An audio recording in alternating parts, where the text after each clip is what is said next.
Bismillahirrahmanirrahim. Assalamualaikum warahmatullahi wabarakatuh. Waalaikumsalam warahmatullahi wabarakatuh. Kembali di kelas kita, kelas Kristologi hari ini di Irena Handono Official. Bersama narasumber tetap kita, Umi Irena Handono. Apa kabar, Umi? Alhamdulillah. Kalau Kristi gimana? Alhamdulillah, baik. Alhamdulillah. Ini Mi, hari ini kita mau membahas, sebenarnya mau tanya dulu sebenarnya Mi. Kenapa sih orang kok sekarang ada yang ateis, ada yang apa lagi namanya? Agnostik. Itu kenapa ya Mi? Kan padahal orang tua kan sudah menunjukkan keyakinannya kepada anaknya, misalnya A, B, C gitu kan. Ada yang diambil, ada yang ngikut karena orang tuanya juga, ada yang punya belajar dan berpikir gitu.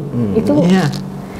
Kenapa ya Mi? Macam-macam sih penyebabnya. Kemungkinan yang pertama juga orang tuanya itu ateis atau agnostik. Tapi kita harus tahu dulu, ateis itu apa? Orang yang tidak percaya tentang adanya Allah, nggak percaya Tuhan di istilah bahasa umum ya. Terus yang kedua, kalau agnostik itu dia percaya bahwa ada yang menciptakan langit dan bumi, yang itu disebut sebagai Allah, ada yang menyebutnya Tuhan gitu ya.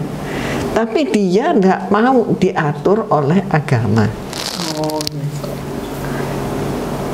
Jadi bisa aja dia ambil aturan dari mana kalau begitu?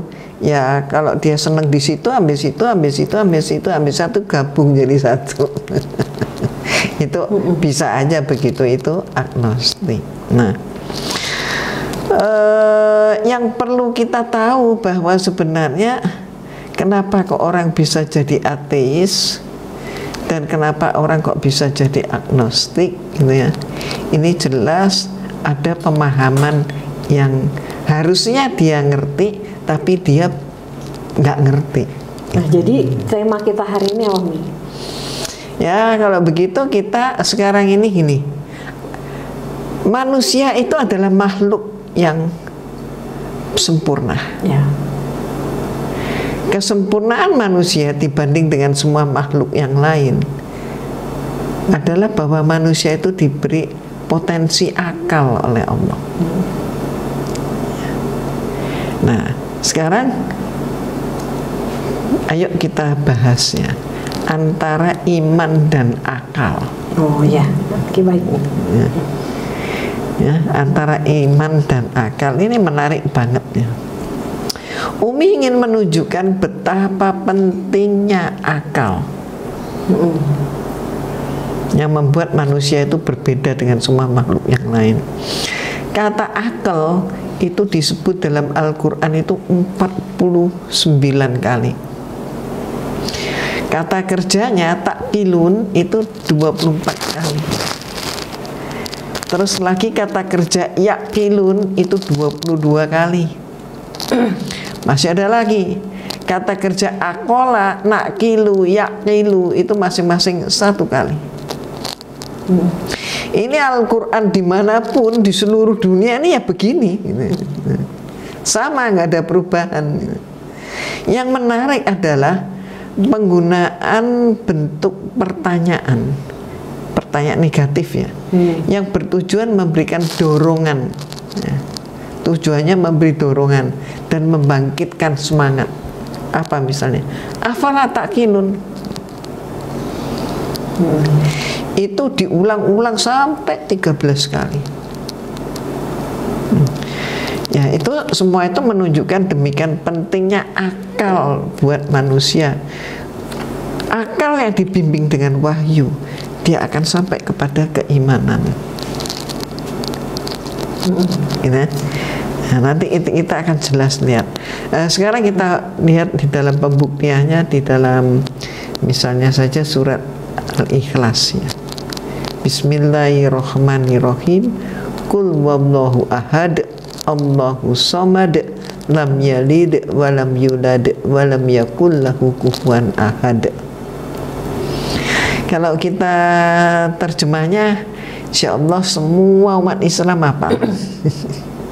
Ya kan, surat pendek, apalagi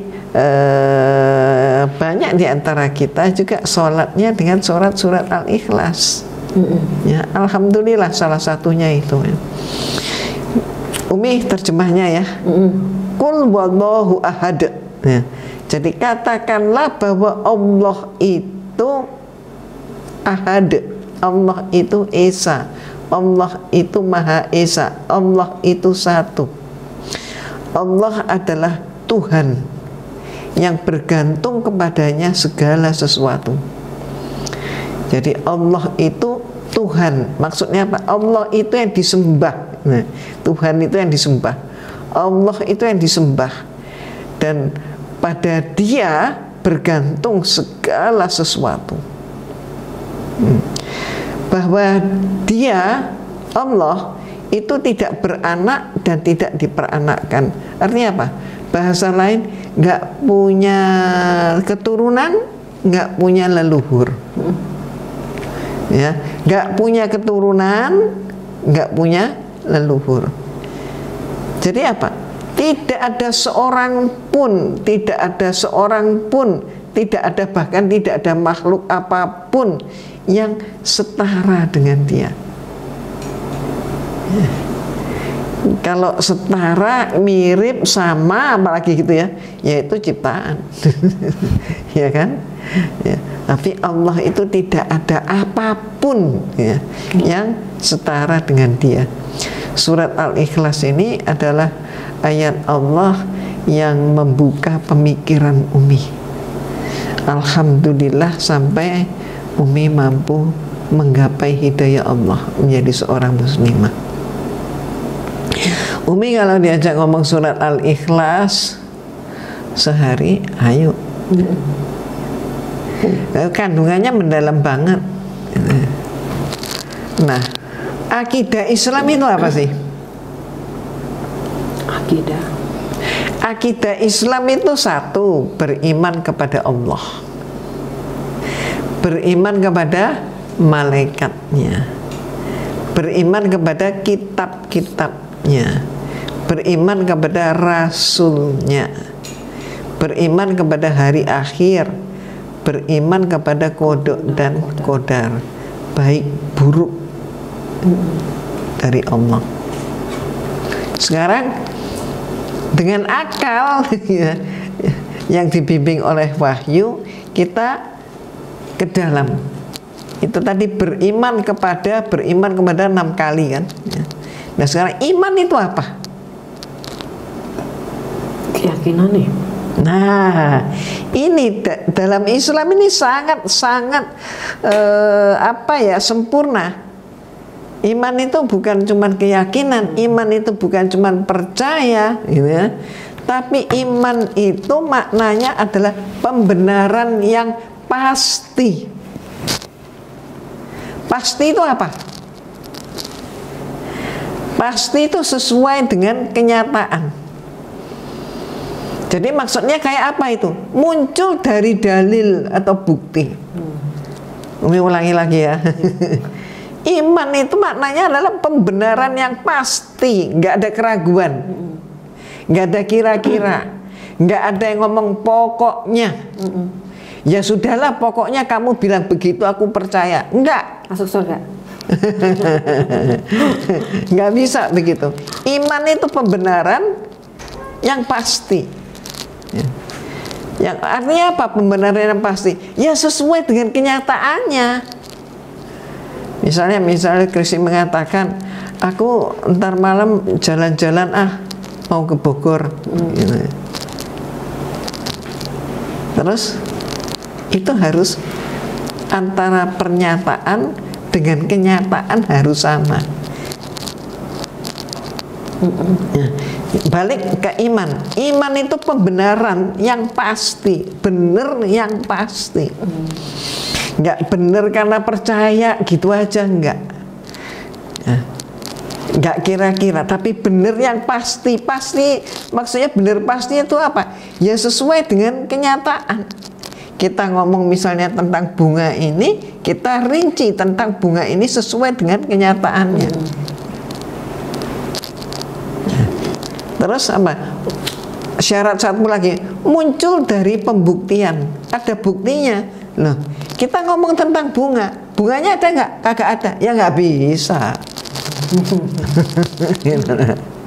Kita ngomong tentang bunga, ini loh bunganya. Nah, muncul dari bukti, atau istilah lain muncul dari dalil.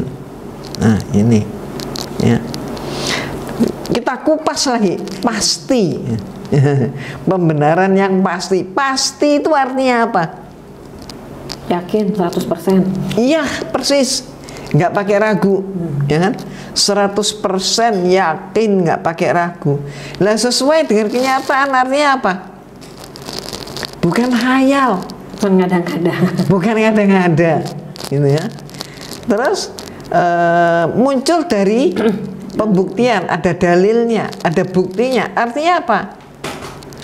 Memiliki hujah, memiliki landasan yang kuat. Nah itu. Nah terus ayo kita balik. Nah terus kalau ada orang bilang aku beriman tapi nggak pakai dalil, gimana? Ya nggak bisa dikatakan pembenaran yang pasti. Jadi demikian pentingnya yang namanya dalil. Ada dua sifat dalil dalam Islam ya, agama yang sempurna ini ada dua sifat dalil. Satu dalil akli, akal, akli, akal ya. Dua dalil nakli, nakli berdasarkan wahyu. Akli berdasarkan akal. Dalil yang diambil dari ilmu pengetahuan ya. Berasal dari penggalian hukum atau disebut ijtihad ulama. Kalau dalil dari wahyu, sumbernya dari mana? Al-Quran dan Sunnah Rasulullah. Nah, semua dalil tentang akidah ya, pada dasarnya disandarkan pada metode akliyah. Dalil akli, dalil akal. Nah, coba ini mudah-mudahan bahasanya nggak berat ya buat kita semua ya, buat Kristi, buat pemirsa. Ini Umi kalimatnya Imam Syafi'i. Imam Syafi'i pernah berkata, ketahuilah bahwa kewajiban pertama bagi seorang mukallaf adalah berpikir dan mencari dalil untuk makrifat kepada Allah Ta'ala. Berpikir dan mencari makrifat, mencari dalil untuk makrifat kepada Allah Ta'ala, mendekat pada Allah. Arti berpikir adalah melakukan penalaran dan perenungan kolbu. Dalam kondisi orang yang berpikir tersebut dituntut untuk makrifat kepada Allah. Dengan cara seperti itu ia bisa sampai pada makrifat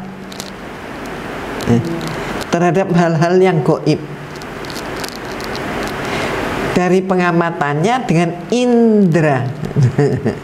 Ini mulai kita bahas ya. Dan ini merupakan satu keharusan.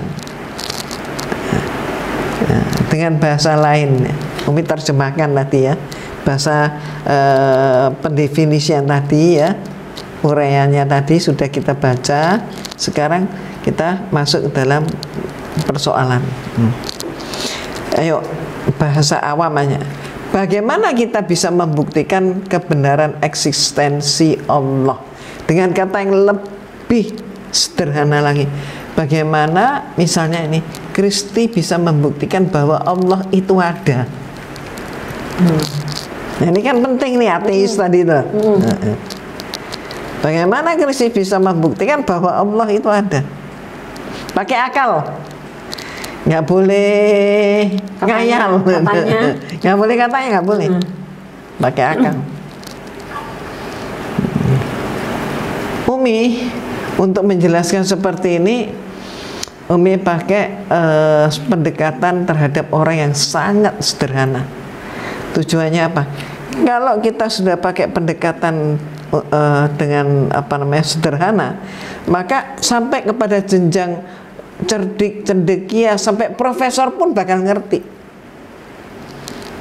Tapi kalau Umi pakai pendekatan profesor, yang di bawahnya belum tentu ngerti kan?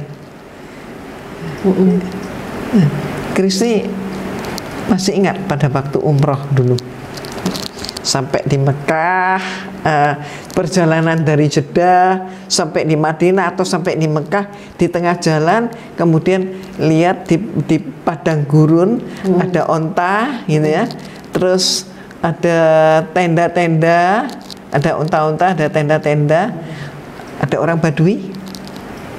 Nggak kelihatan sih, Nggak kelihatan. Pernah minum susu onta belum? Belum, tapi ketemu ontanya udah. Oke, Januari ikut Umi minum susu onta ya. Iya. Ya, oke. Rasanya apa, Mi? Rasanya enak. Emang disangka bau onta gitu.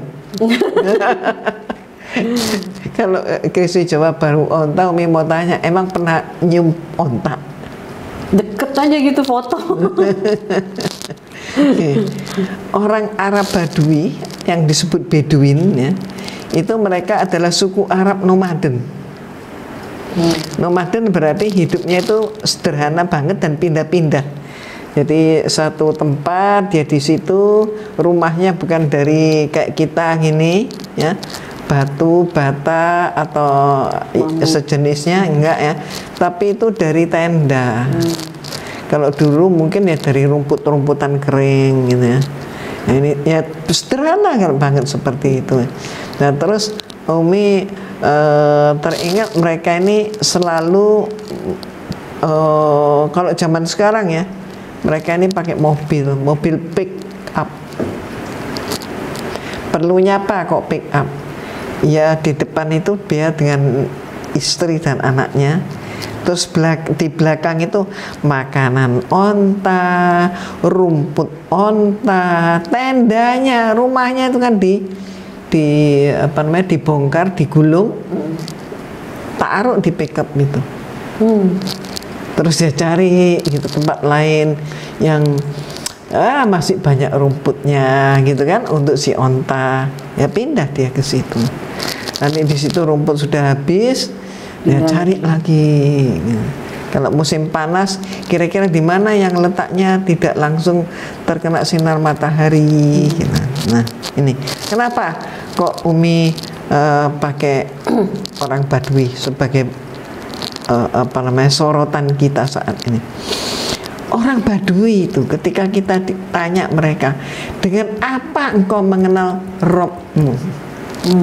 Atau bahasa sederhana gini, orang Badui kita datangi, kita tanya, Allah itu ada enggak? Itulah pertanyaannya. Allah itu ada enggak? Ada lah. Mana?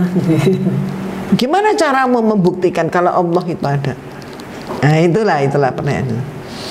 Iya, si Badui itu ya akan menjawabnya itu begini. Maaf ya, udah maaf lo ya. Umi minta maaf ya. Dia bilang, tuh di situ itu ada tai onta. Terus kita noleh, kita lihat, iya ada tai onta. Lah, tai onta itu pertanda di situ pernah ada onta. Bener nggak? Oke? Clear kan? Iya. Kalau ada tai onta berarti di situ itu pernah ada onta.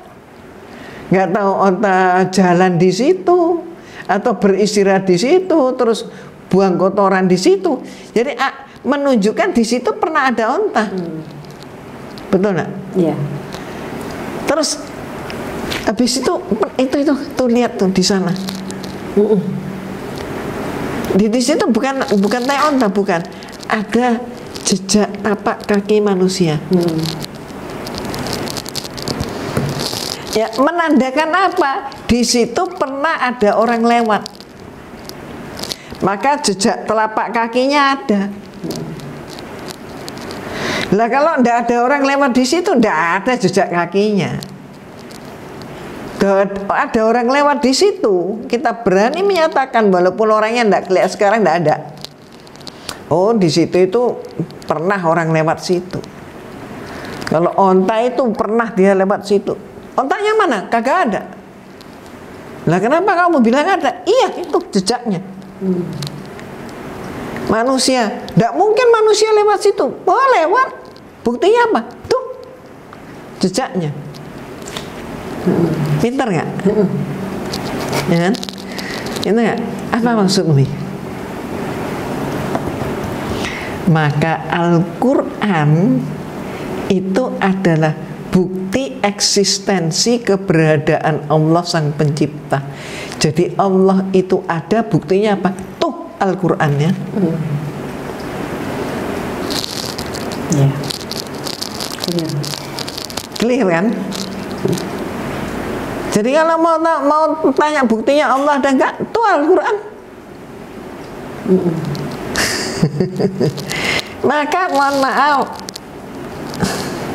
kalau kita ngerti ini beres. Nggak beresnya karena nggak ngerti. Nah, Umi buat ke gambaran yang global, alam semesta. Sekarang ketika kita syuting ini kan kita menuju ke maghrib, ya. Habis maghrib matahari sudah condong, gitu kan ya. Itu kan nanti maghrib menuju ke isya, mulai kan kelihatan betaburan di langit, ya. Macam-macam kelihatan benda-benda angkasa, ya. Ada bintang-bintang yang indah, gitu kan. Nah, alam semesta beserta seluruh isinya adalah bukti bahwa Allah itu ada. Alam semesta adalah bukti eksistensi keberadaan Allah Sang Maha Pencipta. Lah kalau nggak ada Allah nih, terus ini siapa yang buat? Ya. Iya kan? Clear nggak? Clear. Kalau ada dengan sendirinya, gitu kan ya? Mana yang ada dengan sendirinya? Yang ngomong itu juga punya orang tua, punya bapak, punya ibu. Ya, kursi itu mungkin ada dengan sendirinya. Ya nggak ada, pasti ada yang buat. Meja juga begitu, semuanya. Maka kalau kita buka di dalam Al-Quran surat Al-Jathiyah ayat 3 dan 4, Umi langsung terjemah ya. Sesungguhnya pada langit dan bumi benar-benar terdapat tanda-tanda kekuasaan Allah untuk orang-orang yang beriman. Nah, inilah konsep iman loh ya. Dan pada penciptaan kamu dan pada binatang-binatang yang melata yang bertebaran di muka bumi terdapat tanda-tanda kekuasaan Allah bagi kaum yang yakin. Nah, sekarang kita lihat ya, kita bahas belah di belah lagi tentang akal. Banyak orang goyang itu, mohon maaf ya, ada orang goyangnya karena akal dan indera manusia itu tidak mampu menjangkau wujud, atau bahasa Arabnya wujud itu zat. Kalau pakai tulisan Latin DZAT. Bukan ZAT ya? Bukan ZAT ya. Zat. Oke, D. Kalau sat. Nah, ya, akal mana? Akal itu di mana? Sini ya. Akal dan indera, panca indera tidak mampu menjangkau wujud atau zatnya Allah. tapi mampu menjangkau eksistensinya Allah. Kenapa? Karena yang namanya akal, yang namanya indera, panca indera itu alat bantu. Coba misalnya mata kita mampu nggak melihat Allah? Nggak mampu. Jadi jangan berpikir bahwa indera kita itu mampu segala-galanya. Umi buktikan. Ini ada handphone Umi. Ya. Sekarang handphone Umi sembunyikan di belakang punggung. Umi tanya ke Kristi, Umi punya handphone nggak? Ada di belakang. Kan nggak kelihatan. Nah itu nggak kelihatan itu. Bagi orang yang berpikir panjang, dia tidak hanya karena melihat dengan mata, ya. Maka kalau melihat dengan mata, maka disimpulkan nggak ada. Berarti Umi nggak punya HP, padahal ini HP tersembunyi. Nah, maka pertanyaannya kemudian, apa yang terjadi jika manusia memaksakan diri dengan akalnya, berusaha mengenali wujudnya atau zatnya Allah? Gimana? Ya hancur. Nggak bisa. Tidak bisa. Maka ateis. Mustahil akal atau indera manusia menjangkau wujud atau zatnya Allah. Maka ketika ia berupaya terus ngeyel gitu ya, debat terus, maka justru dia akan tersesat, terjebak dalam personifikasi wujud Tuhan. Jadi Tuhan itu dikhayalkan, Tuhan itu berwujud, maka personifikasi, berwujud person, seperti manusia, mewujudkan Tuhan seperti manusia. Nah contohnya apa? Ya kita lihat pada peradaban-peradaban yang lampau. Misalnya mana peradaban lampau? Yunani kuno. Ketika mereka ini masih menyembah banyak Tuhan, Tuhannya banyak, dewa dewi, ada Tuhan laki, ada Tuhan perempuan, ya. Terus ada Tuhan Tuhan ketua atau Tuhan bapak di Yunani, namanya siapa? Zeus. Itu Yunani. Kalau Romawi kuno namanya bukan Zeus, Tuhan bapaknya namanya adalah Jupiter. Itu digambarkan juga kayak manusia persis. Ya. Jadi beda masa, beda peradaban, tapi yang dituhankan masih sama. Hanya nama saja yang diubah. Itu tadi Yunani Zeus, di Romawi adalah Jupiter. Terus kita lihat juga Hindu kuno sampai modern. Kalau kita lihat Tuhannya Hindu itu kan bisa dari lukisan, dari patung-patung. Itu kan untuk wajahnya banyak, tangannya banyak. Terus peradaban di Cina kuno sampai yang modern. Jadi di peradaban Cina sampai yang modern ini juga ada, mereka masih menyembah kepada Tuhan dan banyak. Misalnya apa? Kalau kita ke Semarang ya, maka ada patung besar, yang paling besar itu di tengah, ada lukisannya juga. Terus pakai jubah merah, ya. Warna kulitnya kemerahan, pakai janggut panjang hitam, gitu. Ya, sampukong. Ya. Terus ada lagi orang tua bawa tongkat sudah bungkuk-bungkuk, ini rambutnya udah botak, ya. Sini janggutnya putih. Itu adalah dewa kura-kura, yang penyabar itu. Terus kemudian ada lagi seorang perempuan, ternyata Dewi Welas Asih, siapa namanya? Kuan Im. Terus ada lagi kera kecil, Sun Gokong, macam-macam. Nah, peradaban Mesir, peradaban Mesir juga menyembah banyak Tuhan. Ada Ra, ada Osiris, ada Horus, ada Isis, macam-macam. Dan mereka itu separuh manusia, separuh binatang. Ada pula yang separuhnya itu manusia di bawah, binatang di atas, dari kepala binatang-binatang tertentu. Ini apa?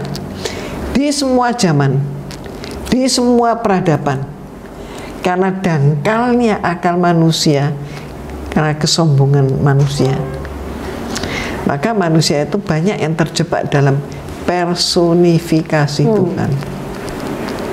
Tuhan digambarkan, maksain, pengen ngelihat wujudnya Tuhan, pakai mata, indera, ya tidak mampu. Tuhan digambarkan wujud manusia, manusianya mungkin beda-beda, tapi manusia yang dipakai wujudnya. Tapi di setiap zaman, di semua peradaban, Allah Subhanahu wa Ta'ala selalu menurunkan, selalu mengutus nabi untuk menjadi penerang, untuk meninggikan akal manusia. Ya.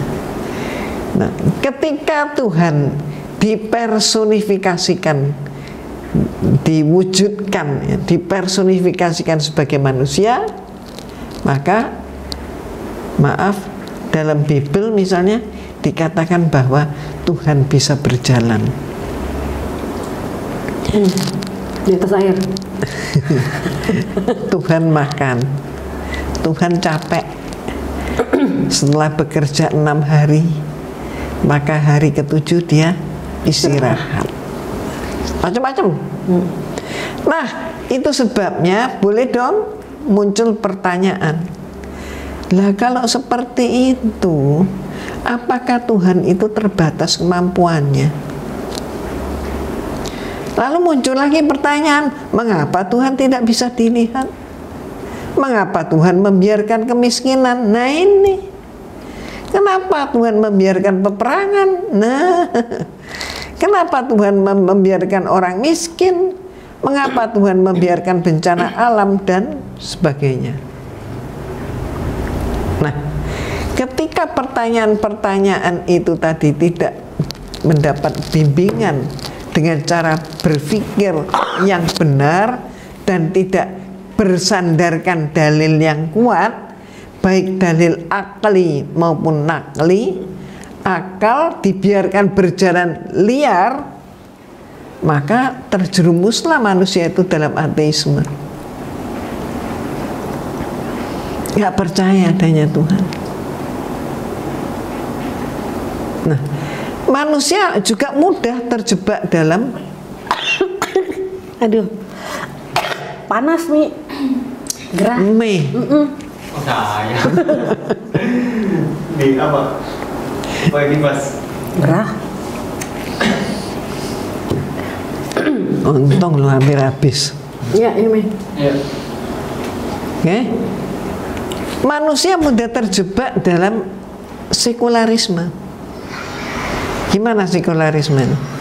Memisahkan urusan dunia dengan urusan agama. Juga mudah terjebak dalam sosialisme, komunisme, menolak eksistensi Tuhan.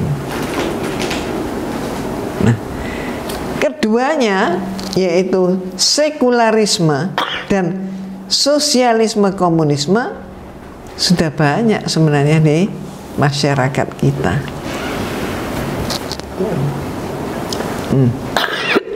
Ada seorang ulama besar,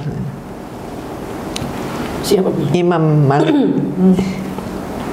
Ketika beliau ditanya tentang istilah persemayaman Allah. Ini persemayaman Allah itu kayak apa? Persemayaman, ya, tempat duduknya Allah itu kayak apa? Ya. Jadi arsnya Allah itu kayak apa? Imam Malik seorang ahli pikir, seorang ulama besar, lama tertunduk bahkan mengeluarkan keringat. Setelah itu Imam Malik mengangkat kepala dan berkata, persemayaman itu bukan sesuatu yang dapat diketahui. Jangan dihayal-hayalin. Kaifiah atau caranya bukanlah hal yang dapat dipahami. Mengimaninya wajib, tapi menanyakannya adalah bid'ah atau salah. Maksudnya apa? Akal manusia yang tak terbatas tidak akan mampu membuat khayalan tentang zatnya Allah yang sebenarnya. Bagaimana Allah melihat, bagaimana Allah mendengar, bagaimana Allah berbicara, bagaimana Allah bersemayam di atas arsy-Nya, di atas kursinya. Sebab apa? Zat Allah bukanlah materi yang bisa diukur atau dianalisa.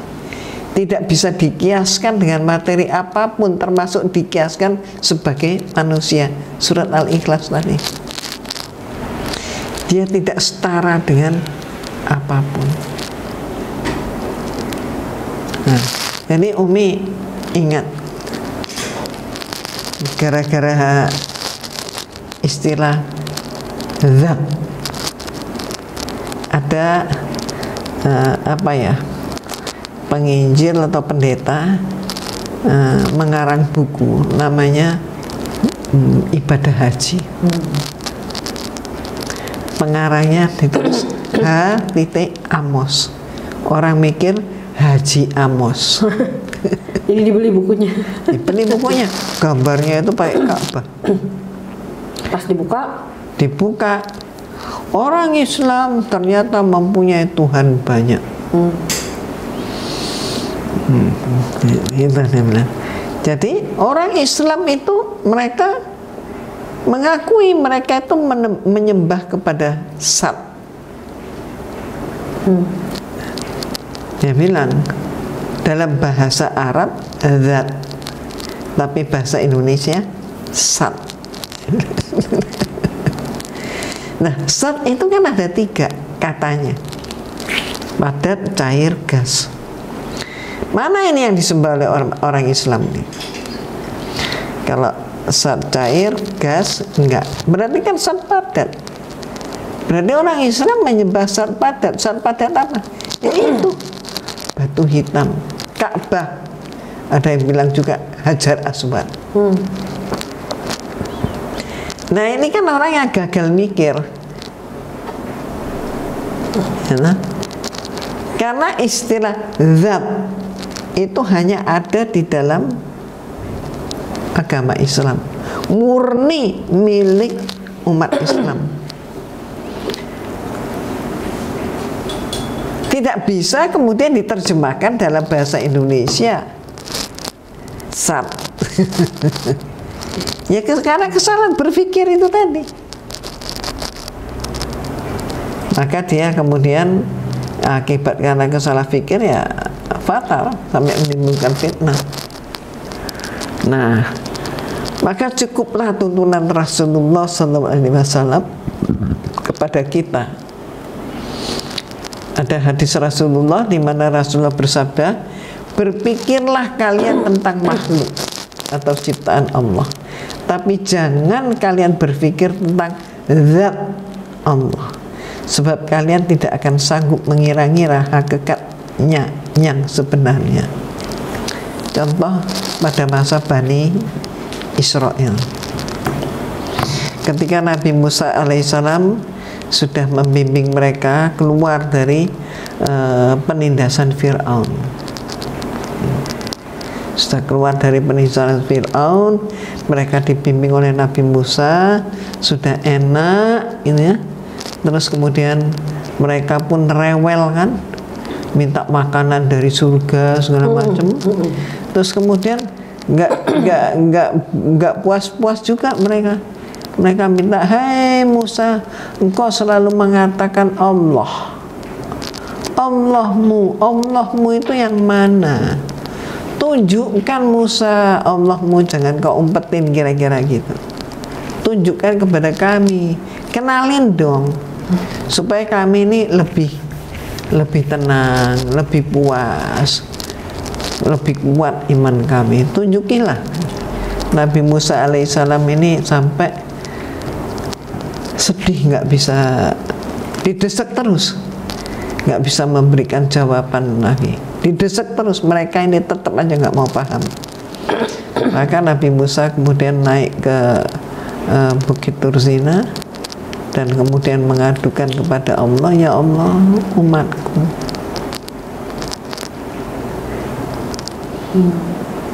mereka ingin supaya engkau menunjukkan wujud. Nah, Musa, lihatlah gunung itu. Intisarinya, setelah Nabi Musa melihat gunung itu, ternyata gunung itu meletus. Dia terkejut, meletus, bumi pun tempat dia berpijak bergetar, dia terlempar, pingsan. Setelah siuman, maka Allah pun menyatakan, hai Musa, gunung meletus pun engkau tidak mampu melihatnya, apalagi melihat wujudku. Iya. Itu kan. Jadi Allah itu tidak ada apapun yang dapat menyamai dia, tidak ada apapun yang dapat menyerupai dia. Maka jangan digambar-gambar, jangan dipatung-patungin. Dia tempat bergantung seluruh makhluk. Dia tidak berleluhur, tidak berketurunan. Luar biasa. Dan manusia seringkali terjebak di personifikasi.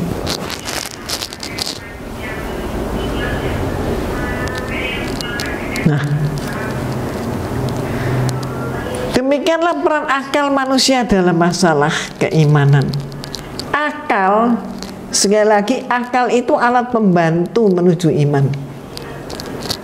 Artinya apa? Akal pun bukan sumber keimanan. Maka akal yang dibimbing oleh wahyu akan membimbing manusia menuju derajat yang tinggi, yaitu apa? Menuju manusia yang bertakwa. Oke? Iya. Barangkali ya, insya Allah ya. Ini kan kita ini terdiri dari ruh ya. Makanya kalau orang meninggal diistilahkan ia telah berpulang gitu kan ya. Rahmatullah. Rahmatullah. Karena ruh itu milik Allah, pulang. Sedangkan jasadnya gimana? Ada yang mengatakan besok, karena sekarang sudah malam, besok dia akan almarhum atau almarhumah akan dikebumikan. Jadi apanya dikebumikan? Maksudnya dikebumikan apa? Dikubur. Apa yang dikubur? Jasadnya. Jasadnya dari tanah kembali kepada tanah. Ruh kembali kepada Allah. Bagaimana kita yang masih berbalut dengan daging, dengan tubuh, kita mencoba-coba dengan alat tubuh kita untuk melihat wujudnya Allah, nggak akan mampu. Mudah-mudahan bermanfaat. Amin. Jadi closing statement dari hari ini itu tadi. itu. Jadi kita ini jangan sampai memaksa-maksain diri yang menjadi yang merupakan ketidakmampuan kita. Karena kita tidak mampu. Sekarang aja loh. Ketika kita berbicara seperti ini, di ruangan ini ada udara nggak? Ada.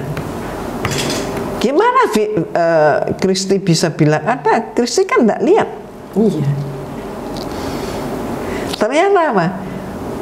Akal. Mata kita tidak mampu melihat udara. Baru udara aja lo tidak mampu. Ya kan? Iya.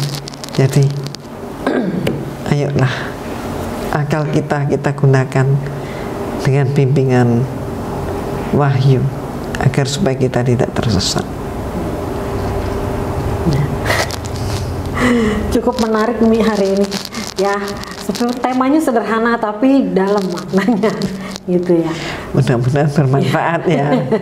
Demikian para pemirsa Irana Handayani Official, telah selesai kita pada hari ini dalam kelas Kristologi.